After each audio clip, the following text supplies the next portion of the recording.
ఏదైతే ఢిల్లీ అసెంబ్లీ ఎన్నికలో ఈరోజు రిజల్ట్ ఆవిర్భవించడం జరిగింది.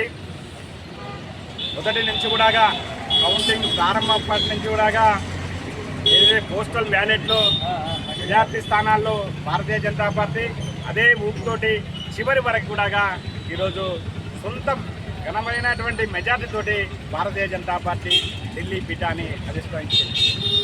ఏదైతే ఢిల్లీ ప్రజలు గత 3 పర్యాయాలుగా అక్కడ ఆమ్ ఆద్మీ పార్టీని అధికారంలో పెట్టి వారు కేజ్రీవాల్ గారు చేసినటువంటి అవినీతి అక్రమాలకు దూరం పెట్టాలని చీపురుతోటి ఊడ్చేసి ఇవాళ కమలాన్ని వికసించే విధంగా ఢిల్లీ ప్రజలు నిర్ణయం తీసుకొని గద్దెనెక్కేయడం జరిగింది.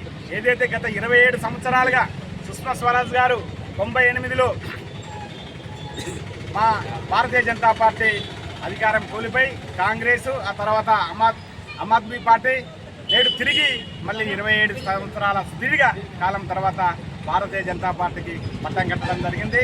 ఏదైతే ఢిల్లీ ప్రజలు భారతీయ జనతా పార్టీకి 48 స్థానాలతోటి పూర్తి స్థాయి ఘనమైన మెజార్టీ ఇచ్చినందుకు భానుకోట భారతీయ జనతా పార్టీ పక్షాన ఢిల్లీ ప్రజలకు ప్రత్యేక ధన్యవాదాలు తెలియజేస్తున్నాం.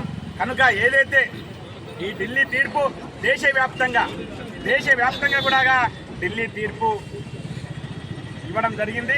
రాబోయే రోజుల్లో కూడా ఢిల్లీ తీర్పు అయితే ఏ విధంగా ప్రజలు ఇచ్చారో రాబోయే రోజుల్లో తెలంగాణలో కూడా నెక్స్ట్ తెలంగాణ టార్గెట్, తెలంగాణలో అధికారంలో డబుల్ ఇంజిన్ సర్కారు తీసుకురావడమే లక్ష్యంగా భారతీయ జనతా పార్టీ కార్యకర్తలంతా కూడా తెలంగాణలో ఉన్నటువంటి ప్రతి కార్యకర్త కృషి చేస్తారని కూడా ఈ సందర్భంగా తెలియజేస్తూ, ఎందుకంటే నీతివంతమైనటువంటి పాలనల్లో అధికారం చేకూర్చి డబుల్ ఇంజిన్ సర్కార్ని ఈ తెలంగాణ ప్రాంత ప్రజలకు కూడా కోరుకుంటున్నారు. డబుల్ ఇంజిన్ సర్కార్ని చూడాలి. ఇవాళ ఢిల్లీ ప్రజలు చూశారు, రేపు తెలంగాణ ప్రజలు కూడా చూస్తారని కూడా ఈ సందర్భంగా తెలియజేసుకుంటూ జై హింద్, జై భారత్, భారత్ మాతాకి. ఢిల్లీ ప్రజలందరూ కూడా దేశమంతా బాగుపడుతుంటే ఢిల్లీ దేశ రాజధాని ప్రజలు నష్టపోతున్నారనే విషయాన్ని గమనించినటువంటి ఢిల్లీ ప్రజల తీర్పు ఈరోజు చాలా గౌరవప్రదమైన తీర్పు ఇచ్చారు. దేశం మొత్తం లోపల కూడా నరేంద్ర మోడీ గారి యొక్క నాయకత్వాన్ని బలపరుస్తున్నారు.